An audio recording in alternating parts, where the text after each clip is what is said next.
और अल्लाह तबारक व तआला की जात को छोड़कर खुद खुदा बन बैठे और खुदाई का झूठा दावा कर बैठे। खुदाई का झूठा दावा करने वाले बादशाहों में से एक बादशाह ऐसा भी था कि जिसको अल्लाह तबारक व तआला ने पूरी रूए जमीन की बादशाहत अता फरमाई थी। इसके बावजूद इस बादशाह ने न सिर्फ खुदाई का झूठा दावा किया बल्कि ये इस कदर सरकश और नाफरमान हो गया कि अल्लाह तबारक व तआला की जात को जंग के लिए ललकारने लगा और माअज़ अल्लाह तबारक व तआला को जंग करने के लिए कहने लगा। नमरूद वो क्रूर बादशाह जो अल्लाह सुब्हान व तआला की मौजूदगी को नकार रहा था, खुदाई का दावा कर रहा था। उसके नाम से ना मुझे फिरऔन की याद आ जाती है। आज उसी का वाकया हम सुनने जा रहे हैं। हजरत इब्राहिम अलैहिस्सलाम के साथ जो सारा किस्सा पेश आया था, कैसे नमरूद ने मात खाई थी, वो हम सुनने जा रहे हैं। हे हाय हेलो नमस्ते जी, सत श्री अकाल, अस्सलाम वालेकुम। मैं निधि शर्मा इंडिया से। और दुनियावी अगर बात करी जाए तो नमरूद को बड़ी ताकत अल्लाह ताला ने दी पर उसने कभी धन्यवाद नहीं किया, शुक्र अदा भूल गया वो करना। जाहिर सी बात है कि इस नाफरमानी का फल तो आपको भोगना ही पड़ेगा। फल से बेहतर सजा कहूंगी तो बढ़िया रहेगा, क्योंकि अच्छे कर्मों का मिलता है फल, बुरे कर्मों की तो सजाएं मिलती हैं। और नमरूद जैसे अफसोसनाक अपने आप को बादशाह क्लेम करने वाले को तो बड़ी कठोर सख्त सजाएं मिली ही थी। खैर ये भी सच बात है कि अल्लाह सुब्हान व तआला के सामने अगर आप तौबा कर लें, माफ़ी मांग लें, तो बड़े बड़े गुनहगारों को माफ़ी मिल जाती है, क्योंकि वो रहमान और रहीम है। पर अहंकार, ईगो जब बहुत मैसिव हो जाता है ना आपका, तो आप भूल जाते हो माफ़ी मांगना भी।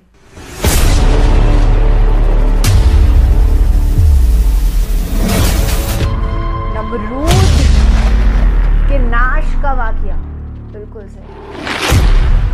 बिस्मिल्लाहिर्रहमानिर्रहीम। अल्लाह तबारक व तआला के नाम से शुरू जो बड़ा मेहरबान और निहायत रहम करने वाला है। अल्लाह वजल की बनाई हुई इस कायनात के अंदर बहुत सारे ऐसे बादशाह आए जिन्होंने अल्लाह तबारक व तआला के निज़ाम को बदलने की कोशिश की और अल्लाह तबारक व तआला की जात को छोड़कर खुद खुदा बन बैठे और खुदाई का झूठा दावा कर बैठे। खुदाई का झूठा दावा करने वाले बादशाहों में से एक बादशाह ऐसा भी था कि जिसको अल्लाह तबारक व तआला ने पूरी रूए जमीन की बादशाहत अता फरमाई थी। इसके बावजूद इस बादशाह ने न सिर्फ खुदाई का झूठा दावा किया बल्कि ये इस कदर सरकश और नाफरमान हो गया कि अल्लाह तबारक व तआला की जात को जंग के लिए ललकारने लगा और माअज़ अल्लाह तबारक व तआला को जंग करने के लिए कहने लगा। प्यारे दोस्तों, आज की इस वीडियो में हम आपको बताएंगे कि अल्लाह तबारक व तआला को जंग के लिए ललकारने वाला बदबख्त बादशाह नमरूद कौन था, और जब इस बदबख्त बादशाह ने अल्लाह तबारक व तआला को जंग के लिए ललकारा तो फिर अल्लाह तबारक व तआला ने कौन सी हकीर मखलूक के जरिए इसके साथ जंग की और इस बदबख्त बादशाह को हलाक कर दिया और पूरी दुनिया के लिए इबरत का निशान बना दिया। प्यारे दोस्तों, कुरान पाक के इस इबरतनाक और ईमान अफरोज वाक़े को सुनने के लिए आपसे हमारी ये गुजारिश है कि हमारी इस वीडियो को एंड तक जरूर देखिएगा। यार दोस्तों, इस दुनिया की तारीख में 4 बादशाह ऐसे गुजरे हैं कि जिनको अल्लाह तबारक व तआला ने पूरी रूए जमीन की हुकूमत अता फरमाई थी। उनमें से 2 बादशाह मुसलमान थे और 2 काफिर। मुसलमान बादशाहों में से एक का नाम हजरत जुल्करनैन अलैहिस्सलाम है और दूसरे का नाम हजरत सुलेमान अलैहिस्सलाम है कि जिनको अल्लाह तबारक व तआला ने मनसब नबूवत पर फाइज फरमाया था। और काफिर बादशाहों में से एक का नाम नमरूद और दूसरे का नाम बख्त नसर था। प्यारे दोस्तों, खुदाई का झूठा दावा करने वाला बादशाह नमरूद शहर बाबुल का हाकिम था। इस बादशाह का नाम नमरूद बिन कनान बिन कौस बिन साम बिन नू था। प्यारे दोस्तों, रिवायात में आता है कि अल्लाह तबारक व तआला ने नमरूद को पूरी रूए जमीन पर हुकूमत अता फरमाई थी और इस बादशाह ने पूरी रूए जमीन पर 400 साल तक हुकूमत की। ये एक जाबिर और जालिम बादशाह था और इसके दौर के अंदर बुत परस्ती आम थी। लोग अल्लाह तबारक व तआला की वहदानियत को छोड़कर बुतों की पूजा किया करते और नमरूद को अपना खुदा मानते और इसकी इबादत किया करते। इस नमरूदी दौर के अंदर बुत परस्ती इस कदर आम थी कि तमाम नमरूदियों ने अपने खुदाओं के तौर पर बहुत सारे बुत बनाए हुए थे जिनकी वो लोग पूजा किया करते थे। इसके साथ साथ नमरूद खुद को भी खुदा कहलवाता और लोगों को अपनी पूजा करने का हुक्म देता। इस कौम की हिदायत के लिए अल्लाह तबारक व तआला ने अपने प्यारे पैगंबर हजरत इब्राहीम अलैहिस्सलाम को मबऊस फरमाया। कुफ्र और शिरक और बुत परस्ती के इस दौर के अंदर हजरत इब्राहीम अलैहिस्सलाम वो वाहिद शख्स थे जो अल्लाह तबारक व तआला की वहदानियत पर ईमान रखते थे और बुतों की बजाय अल्लाह तबारक व तआला की इबादत किया करते थे। हजरत इब्राहीम अलैहिस्सलाम ने जब इस कौम को अल्लाह तबारक व तआला की जात को छोड़कर बुतों की पूजा करते हुए देखा तो हजरत इब्राहीम अलैहिस्सलाम ने इस कौम को हिदायत की तरफ बुलाया और बुतों की पूजा करने की बजाय अल्लाह तबारक व तआला की इबादत करने का हुक्म दिया। हजरत इब्राहीम अलैहिस्सलाम ने अपनी कौम से फरमाया कि अल्लाह तबारक व तआला की जात एक है और हमें उसी की इबादत करनी चाहिए। लेकिन ये नमरूदी कौम अपने कुफ्र और शिरक से बाज न आई और उसी तरह बुतों की पूजा करती रही। एक दिन हजरत इब्राहीम अलैहिस्सलाम ने इस कौम के झूठे खुदाओं को इस कौम के सामने झूठा साबित करने का इरादा किया और हजरत इब्राहीम अलैहिस्सलाम उस मकाम पर तशरीफ ले गए जहाँ इनके वो तमाम बुत पड़े हुए थे कि जिनकी ये लोग पूजा किया करते थे। हजरत इब्राहीम अलैहिस्सलाम जब इस कौम के बुत खाने में पहुंचे तो वहाँ इनके तमाम बड़े बुत पड़े हुए थे। हजरत इब्राहीम अलैहिस्सलाम ने इनके तमाम बुतों को तोड़ दिया और तमाम बुतों को तोड़ने का इल्जाम उनके बड़े बुत पर लगा दिया। इसके बाद जब तमाम नमरूदी अपने बुत खाने में वापस आए तो उन्होंने अपने बुतों को टूटा हुआ देखा। नमरूदी कौम इस बात को अच्छी तरह जानती थी कि हमारे अंदर सिर्फ हजरत इब्राहीम अलैहिस्सलाम ही वो वाहिद शख्स हैं जो बुतों के खिलाफ बातें करते हैं और बुतों की बजाय अल्लाह तबारक व तआला की इबादत करने का हुक्म देते हैं। लिहाजा जब नमरूदियों ने अपने खुदाओं को टूटा हुआ देखा तो वो समझ गए कि ये काम हजरत इब्राहीम अलैहिस्सलाम का है। चुनाचे तमाम नमरूदियों ने हजरत इब्राहीम अलैहिस्सलाम से बदला लेने के लिए हजरत इब्राहीम अलैहिस्सलाम को कत्ल करने का मंसूबा बना लिया। चुनाचे तमाम नमरूदी नमरूद के दरबार में हाजिर हुए और नमरूद को सारा वाकया सुनाया और नमरूद से हजरत इब्राहीम अलैहिस्सलाम को सजा देने का कहा।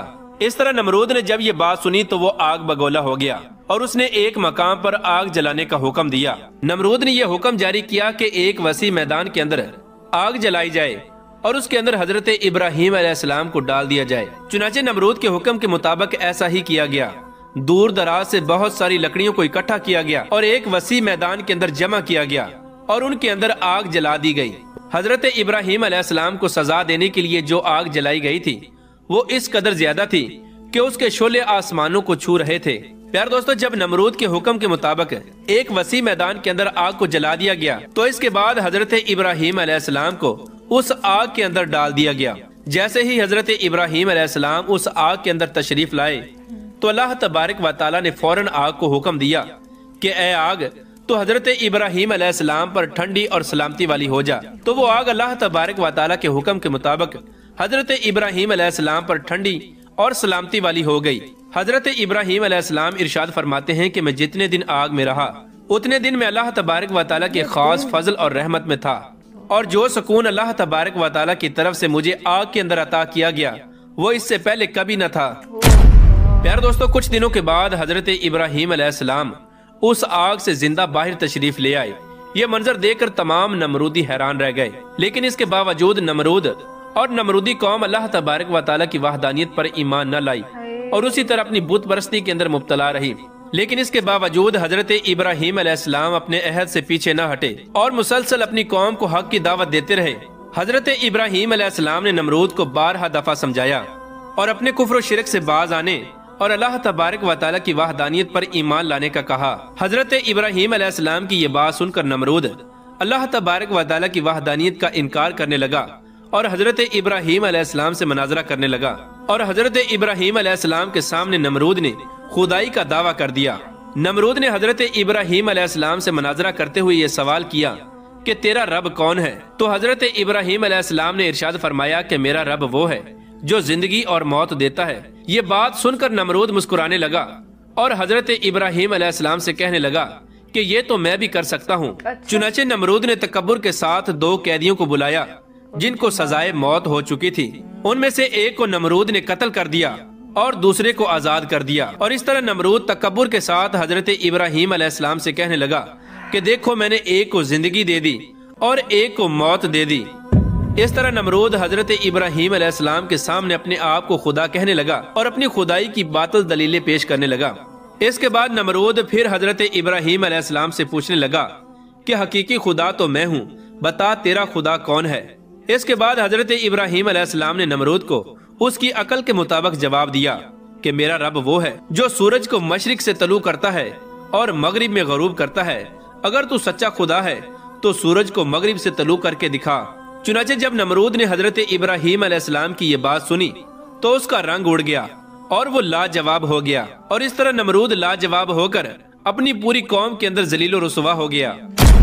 प्यारे दोस्तों, इसके बाद भी कई मरतबा हजरत इब्राहीम अलैहिस्सलाम ने नमरूद को अल्लाह तबारक व तआला की वहदानियत की तरफ बुलाया, लेकिन नमरूद अपनी सरकशी से बाज ना आया और उसी तरह कुफ्र और शिरक के अंदर मुब्तला रहा। चुनाचे हजरत इब्राहीम अलैहिस्सलाम के बार बार दावत हक देने से नमरूद तंग आ गया, और बिलाकर तंग आकर नमरूद हजरत इब्राहीम अलैहिस्सलाम से कहने लगा कि अगर तेरा खुदा सच्चा है तो उसको बोल कि अपनी फौज भेजे और मेरे साथ जंग करे। चुनाचे जैसे ही नमरूद ने हजरत इब्राहीम अलैहिस्सलाम के सामने ये बकवास की तो फौरन हजरत जिब्राईल अलैहिस्सलाम हजरत इब्राहीम अलैहिस्सलाम की बारगाह में हाजिर हुए और हजरत इब्राहीम अलैहिस्सलाम से कहने लगे कि अल्लाह तबारक व तआला का लश्कर जंग के लिए तैयार है। हजरत जिब्राईल अलैहिस्सलाम की ये बात सुनकर हजरत इब्राहीम अलैहिस्सलाम नमरूद से ये कहने लगे कि अल्लाह तबारक व तआला का लश्कर जंग के लिए तैयार है। चुनाचे हजरत इब्राहीम अलैहिस्सलाम की ये बात सुनकर नमरूद हजरत इब्राहीम अलैहिस्सलाम से कहने लगा कि मुझे 3 दिन की मोहलत दी जाए ताकि मैं अपनी जंग की तैयारी कर सकूं। चुनाचे नमरूद को 3 दिन की मोहलत दे दी गई। प्यारे दोस्तों, चूंकि नमरूद की हुकूमत पूरी दुनिया पर थी, इन 3 दिनों के दौरान नमरूद ने पूरी दुनिया के बड़े बड़े जंगजुओं को इकट्ठा किया और बहुत सारे हथियारों को जंग के लिए तैयार किया। इस तरह जब नमरूद ने 3 दिन के अंदर अंदर अपनी तमाम तैयारी मुकम्मल कर ली, इसके बाद नमरूद हजरत इब्राहीम अलैहिस्सलाम को तकब्बुर के साथ ललकार कर कहने लगा कि हमारी फौज जंग के लिए तैयार है, अपने रब से कहो कि अपनी फौज को भेजे और हमारे साथ जंग करे। नमरूद की ये बात सुनकर हजरत इब्राहीम अलैहिस्सलाम ने अल्लाह तबारक व तआला की बारगाह में दुआ की तो अल्लाह तबारक व तआला ने मच्छरों की एक फौज को भेजा। उन मच्छरों की तादाद इस कदर ज्यादा थी कि वो मच्छर पूरे आसमान पर फैल गए। अल्लाह तबारक व तआला ने इन मच्छरों को नमरूदी फौज पर मुसल्लत कर दिया। ये मच्छर अल्लाह तबारक व तआला के हुक्म से देखते ही देखते नमरूदी फौज का गोश्त खा गए और उनका खून पी गए। उस वक्त तमाम नमरूदी फौज की हड्डियां ही हड्डियां बाकी रह गईं। चुनाचे इस दर्दनाक मंजर को देखकर नमरूद अपने महल की तरफ दौड़ा और अपनी बीवी के कमरे के अंदर छुप गया। इसी दौरान अल्लाह तबारक व तआला के हुक्म से एक लंगड़ा मच्छर नमरूद के घर में दाखिल हुआ। नमरूद ने जब इस मच्छर को देखा तो अपनी बीवी से कहने लगा कि ये है वो मखलूक कि जिसने हमारी फौज को हलाक कर दिया है। चुनाचे इसी गुफ्तगू के दौरान वो लंगड़ा मच्छर अल्लाह तबारक व तआला के हुक्म से नमरूद की नाक में दाखिल हो गया और वो लंगड़ा मच्छर नमरूद के दिमाग को चाटने लगा। जब वो मच्छर नमरूद के दिमाग को चाटता तो इससे नमरूद को इस कदर तकलीफ होती कि नमरूद अपने सर को दीवारों पर मारने लग जाता। इस तरह अल्लाह तबारक व तआला के हुक्म से वो लंगड़ा मच्छर नमरूद के दिमाग में कई दिनों तक रहा। उस वक्त नमरूद ने अपने महल के अंदर ये हुक्म जारी कर दिया कि जो भी मेरे महल के अंदर दाखिल हो वो पहले नमरूद के सर पर जूते मारे। इस तरह जूते मारने के बाद नमरूद को कुछ देर के लिए आराम महसूस होता, लेकिन कुछ देर बाद फिर दर्द महसूस होना शुरू हो जाता। इस तरह अल्लाह तबारक व तआला ने नमरूद को एक हकीर और लंगड़े मच्छर के जरिए सजा दी। नमरूद अपने सर को सलाखों के साथ पीटता रहता, यहाँ तक कि अल्लाह तबारक व तआला ने इसको दर्दनाक मौत अता फरमाई और ये अपने सर को दीवारों पर मारता मारता हलाक हो गया। वो नमरूद जो पूरी दुनिया पर हुकूमत करने वाला बादशाह था और वो नमरूद जो अल्लाह तबारक व तआला को तकब्बुर के साथ जंग के लिए ललकार रहा था, उस नमरूद को अल्लाह तबारक व तआला ने एक हकीर और लंगड़े मच्छर के हाथों हलाक करवाया और पूरी दुनिया के लिए इबरत का निशान बना के रख दिया। बेशक अल्लाह तबारक व तआला हर चीज पर कादिर है। इस पूरी कायनात का एक ही मालिक व खालिक है और उसकी मौजूदगी को अगर नकार दिया जाएगा तो यही अंजाम होगा। अरे भाई, सिंपल सी बात है, एक फ्लावर पॉट तक का क्रिएटर होता है, एक तकिए तक का, एक छोटी सी कुर्सी तक का क्रिएटर होता है, तो क्या इस पूरी कायनात का कोई क्रिएटर नहीं होगा? हम शोपीस को देख करके तो बड़े आराम से कह देते हैं कि कितना सुंदर है, जिस कारीगर ने इसे बनाया है वो कमाल है। और ये दुनिया, ये कायनात ब्रह्मांड के सबसे बड़े कारीगर ने बनाई है और उसका नाम है अल्लाह सुभान व ताला। एक तो होता है अल्लाह की प्रेजेंस को नकारना कि हम नहीं मानते अल्लाह है, और एक ये कहना कि I am God, I am the creator. फिर जुल्म सितम करना। अब इन बुरे कर्मों की सजा तो मिलेगी ना। बताओ क्या हश्र हो गया उसका कि जूते मारने पर उसे आराम मिलता था। ये सुनकर के मुझे हंसी आ गई थी, पर उसने जितनी क्रूरता करी थी ना, वो डिजर्व करता था ये सब। और वो सारे लोग जो मूवीज देखते हैं उनको मेरा यही पैगाम है, मत देखो फिल्में, ऐसे वीडियोस देखो, ये सिनेमा आपको पता नहीं कौन सी जन्नती दुनिया में लेकर के चला जाता है। मैंने तो कई साल से बंद कर दिया है, except for some purpose driven documentaries like Daughters of Destiny. कुछ नहीं रखा है मूवीज में। ये जो इल्म मुझे प्राप्त हुआ है, जो तालीम मुझे मिली है, ये इस्लाम से ही मिली है। और प्रार्थना है, मेरी दुआ है अल्लाह ताला से कि इस इल्म में हमेशा इजाफा होता रहे और मैं मेरे प्यारे से अजीज दोस्त के साथ बैठ कर के उच्चतम ज्ञान को प्राप्त कर सकूं। चलिए फिलहाल के लिए मैं आपसे लेती हूँ इजाजत। ख्याल रखिएगा अपना और अपने सभी घर वालों का। खुश रहिएगा। शब्बा खैर, शुभ रात्रि, अल्लाह हाफिज।